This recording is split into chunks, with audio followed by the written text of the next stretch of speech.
Yazid बिन मुआविया जब खिलाफत पर काबिज हुआ तो उसने इमाम हुसैन अलैहिस्सलाम से बैत का मुतालबा किया। इमाम हुसैन अलैहिस्सलाम ने फरमाया, ऐसा शख्स जो जुल्म, फसक, फहाशी और दीन की तौहीन करता हो, इस जैसे की बैत करना इस्लाम की तौहीन है।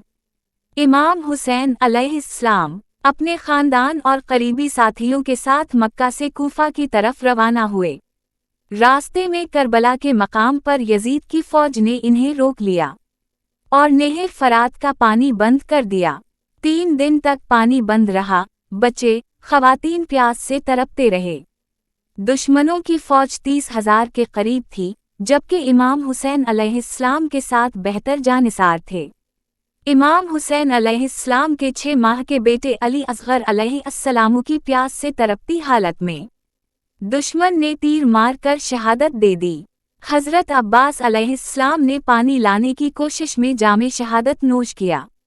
इमाम हुसैन अलैहिस्सलाम के जवान बेटे, भतीजे और साथी एक एक करके शहीद होते गए।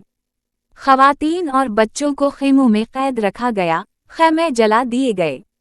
नबी के नवासे, जन्नत के नौजवानों के सरदार हज़रत इमाम हुसैन अलैहिस्सलाम को मैदानी करबला में प्यासा शहीद किया गया।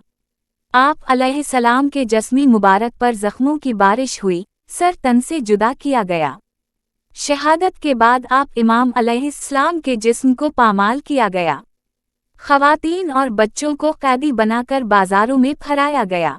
हज़रत ज़ैनब अलैहिस्सलाम और इमाम ज़ैन अलाबिदीन अलैहिस्सलाम ने सब्र और जुरात से दीन का पैगाम जिंदा रखा। करबला ने दुनिया को सिखाया कि हक़ के लिए जान देना आसान है, लेकिन जुल्म के आगे झुकना नामुमकिन है।